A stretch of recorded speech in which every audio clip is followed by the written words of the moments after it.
नमस्कार। मौजूद हैं इस वक्त हम बदरपुर विधानसभा के मोहन बाबा नगर में और हमारे साथ आज बातचीत करने के लिए एमपी यादव जी मौजूद हैं, जो कि बदरपुर विधानसभा से आरडब्ल्यू के चेयरमैन हैं। इसके साथ साथ मोहन बाबा नगर के प्रधान जी भी हैं आरडब्ल्यू के। तो इनसे बातचीत करेंगे। हाल ही में जो डीडीसी की जो मीटिंग हुई है, उस मीटिंग का क्या मकसद रहा है, क्या उस मीटिंग में एमपी यादव जी शामिल हुए और क्या क्या मुद्दे वहाँ उठाए गए, किन किन मुद्दों उन मुद्दों पे हम इनसे बातचीत करेंगे। इसके साथ एमपी यादव जी के द्वारा बदरपुर विधानसभा के सभी वार्डों में लगातार एसडीएम की मीटिंग आयोजित की जा रही है, जन सुनवाई केंद्र खोले जा रहे हैं। तो इन सभी बातों को लेकर इनसे बातचीत करेंगे और बदरपुर विधानसभा में किस तरह से कार्य आरडब्ल्यू कर रही है वो भी हम बातचीत करेंगे। सर, सबसे पहले स्वागत आपका। जी नमस्कार महेंद्र जी, आपका और आपके मीडिया का भी बहुत बहुत स्वागत करता हूँ मैं।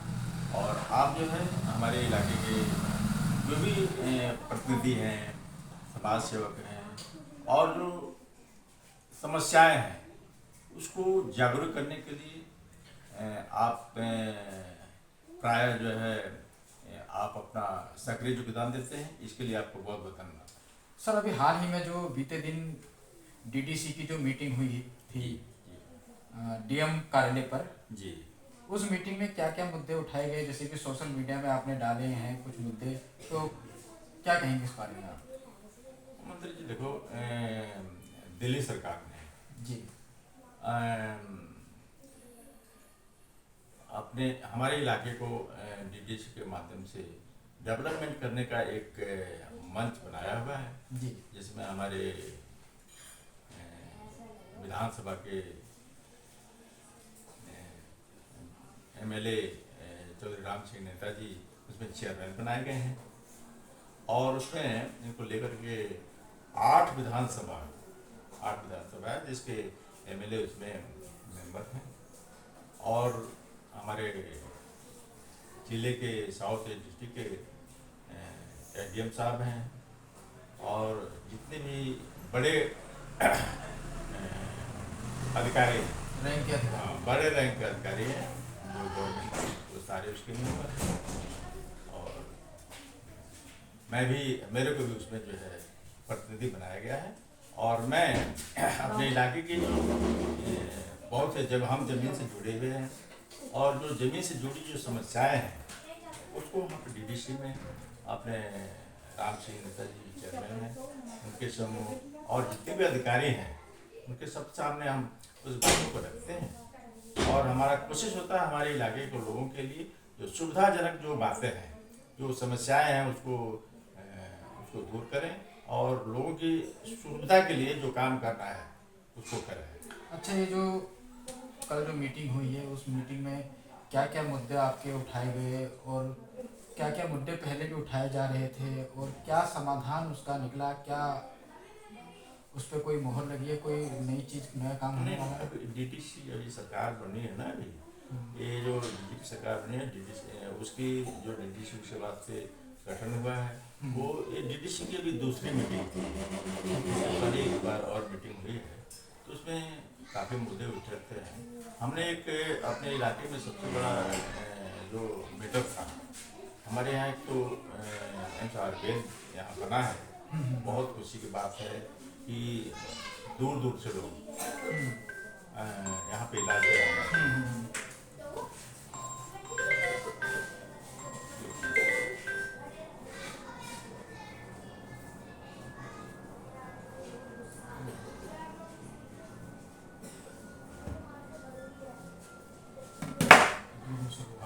दूर दूर से लोग यहाँ पे इलाज कराते हैं और ख़ास तौर से इसका बेनिफिट हमारे इलाकों को लोगों को मिलना चाहिए। अब चूँकि यहाँ से हमारे बदरपुर का हो गया, मोडलबंद का इलाका हो गया, मीठापुर का इलाका हो गया, जैतपुर, हरिनगर का सारा इलाका है, तो इनके लिए बड़ी जाने की जो समस्या थी बहुत कठिन थी। यहाँ हमारे जो जल बोर्ड का ऑफिस है, नेताजी के जो ऑफिस के आगे, वहाँ से ना ही सर्विस ले, ना ही वहाँ पे उसके हॉस्पिटल के सामने जो है है। अब लोग यहाँ से जाते हैं, मरीज यहाँ बुजुर्ग जाते हैं और महिलाएं जाती हैं, बच्चे जाते हैं, बीमार हो गए तो उनको जाने के लिए रास्ता नहीं, रॉन्ग साइड जाते हैं। नेशनल हाईवे है मथुरा रोड, अब मथुरा रोड पर रॉन्ग साइड जाना कितना खतरनाक है आप समझ एक्सीडेंट सकते भी हो। होता है। अरे टायर एक्सीडेंट हो जाता था, मैं तो ये कई बार देखा हूँ। मेरे को तो बहुत चिंता होती है कि एक तो आदमी मरी है, फिर रास्ते में एक और दूसरा एक्सीडेंट हो गया है, तो उस मरीज भी एक्सीडेंट हो जाता है, उसके जो तीमारदार है वो भी एक्सीडेंट हो जाता है। तो एक तो जा रहे हैं इलाज कराने, दूसरी बीमारी और हो जाती है, बड़ी समस्या थी। अब चूंकि ये नेशनल हाईवे है, ये केंद्र सरकार के अधीन है, ठीक ना, तो यहाँ के जो हमारे प्रतिनिधि हैं उस पर ज़्यादा प्रभावी तरीके से काम नहीं कर पाते थे। तो अभी ये जो डीडीसी बना है, डिस्ट्रिक्ट डेवलपमेंट कमेटी, तो उसके माध्यम से हमने इस मुद्दे को अपने चेयरमैन साहब के और अपने जो अधिकारी हैं उनके सबके सामने हमने इस बात को रखा। हमने निवेदन किया कि सर बहुत परेशानी हो रही है वहाँ के लोगों को आने में और बहुत दिक्कत है, तो वहाँ पर एक या तो सर्विस लेन बनाया जाए या तो वहाँ पे अंडरग्राउंड रख दिया जाए सब। तो चूँकि वहाँ पर जो सर्विस लेन है वहाँ पर काफ़ी पेड़ लगे हुए हैं, पेड़ काटना बड़ी समस्या आजकल। तो यह है कि हमारे एसडीएम साहब ने कहा कि भाई यहाँ पे जो है अंडरग्राउंड बना देते हैं वहाँ पर जाने के लिए। तो अभी पास हुआ इस बार जो है उसकी बात किया गई। इस बार जो है पिछली मीटिंग में हमने जो रखा था उसका मार्ग का वहाँ पे हॉस्पिटल जाने के लिए, तो हमारे एसडीएम साहब आकर उन्होंने सूचित किया कि ये आपका काम इसको अप्रूवल मिल गया है और एक जल्दी शुरू हो जाएगा। तो हमारे इलाके में बहुत सुविधा हो ताकि लोग आसानी से जा सकेंगे और आ सकेंगे, अपना इलाज करा सकेंगे। तो ये हम अपने इलाके में जो डीडीसी के माध्यम से अपनी बात रखते रहेंगे। जो भी समस्या जमीन से जुड़ी हुई आएगी हम डीडीसी के में रखेंगे। हमारे नेताजी भी विधायक हैं, चेयरमैन भी हैं और अच्छी बातें मिलकर के हम लोग काम करेंगे अपने इलाके में। अच्छा सर, आप आरडब्ल्यू के चेयरमैन हैं यहाँ बदरपुर विधानसभा के, और चेयरमैन के नाते एक सवाल पूछना बनता है। बीते कुछ समय पहले एक इंटरव्यू के दौरान एक मोरदम के एक निवासी ने एक सवाल किया, उससे एक सवाल पूछा गया था कि 2010 से पहले की अगर बात करें तो आरडब्ल्यू के निष्पक्ष चुनाव हुआ करते थे, वोटिंग डाली जाती थी। लेकिन अब प्रधान चुन लिए जाते हैं लेकिन चुनाव नहीं होते हैं। लगता है कि ये जनता के साथ धोखा है, क्योंकि जनप्रतिनिधि यहाँ जनता चुनती है तो प्रधान भी जनता को चुनना चाहिए, क्योंकि प्रधान जनता का प्रतिनिधि होता है जो जनप्रतिनिधियों से काम करवाता है इलाके में। ठीक है, जो सोसाइटी रजिस्टर एक्ट है 1800 का, उसके तहत से चुनाव आरडब्ल्यू का करवा के लिए परिणाम बनाया जाता है। तो चूँकि उस कॉलोनी का ये विशेष मामला है और उस कॉलोनी के लोग ही आरडब्ल्यू का प्रधान चुनते हैं। उसकी दो प्रक्रिया है, या तो वोटर लिस्ट के वोट के माध्यम से या सर्वसम्मति से चुनाव हाथ उठा करके होता है। अब चुनाव वहाँ पर क्या मैटर है, अगर देखिए दो तरीका होता है।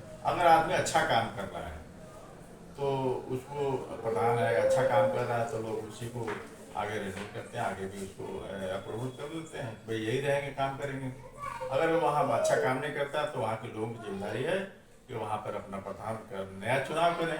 तो उस ये विशेष करके उस कॉलोनी, जिस कॉलोनी की ये समस्या है उस कॉलोनी के वहाँ के लोगों को विशेष कर ये सोचना चाहिए इस पर। अंबिका रत्नू जी जी एसडीएम साहिबा हैं हमारे जी इलाके की, और जन सुनवाई केंद्र कई बार उनकी आपने यहाँ पे आयोजित भी कराई है, अलग अलग इलाकों में, अलग अलग वार्डों में। उनके जब से आपने मीटिंगें करानी शुरू करी है, जन सुनवाई शुरू करी है, डायरेक्ट जनता से उनका जुड़ाव हुआ है, कितना फर्क पड़ा है इलाके में, कितना प्रभाव पड़ा है उनके यहाँ आने से, क्या काम हुए हैं इलाके में? ये जो जन सुनवाई है ये सरकारी अधिकारियों के साथ लोगों के बीच में मतलब कि लिया और लोग अपनी बात, अपनी समस्या डायरेक्ट अधिकारियों के सामने रख सके। हमारा उद्देश्य है कि डायरेक्ट जो है ना अपनी समस्या अधिकारियों के सामने रख सके। तो इसीलिए जो है हम सरकार का भी उद्देश्य है कि जन सुनवाई के माध्यम से इलाके हर कॉलोनी की समस्या का समाधान हो। तो सरकार का इसमें काफ़ी सहयोग है और सरकार के जो नुमाइंदे हैं, अधिकारीगण हैं, सब लोग जन सुनवाई में आते हैं और लोगों को बताया जाता है। और हम लोग जगह जगह अपने हर कॉलोनी में अपने किसी जगह पर बारात घर में या स्कूल में ये हम लोग कार्यक्रम निर्धारित करते हैं कि भाई यहाँ पर हो, तो वहाँ लोग आते हैं, अपनी समस्या रखते हैं और जो समस्याएं सॉल्व होने वाली है जन सुनवाई में उसको सॉल्व करने का प्रयास अधिकारीगण करते हैं और ये हमारी मुहिम चल रही है। सर आपका बहुत बहुत धन्यवाद, आपने कीमती समय दिया और क्षेत्र के कुछ मुद्दों को लेकर हमसे चर्चा करी। जी बहुत बहुत धन्यवाद आपको और हम आपके साथ बने रहेंगे और अपने क्षेत्र की जो समस्या है लोगों के हित में काम करते रहेंगे। हम उनको सर फोन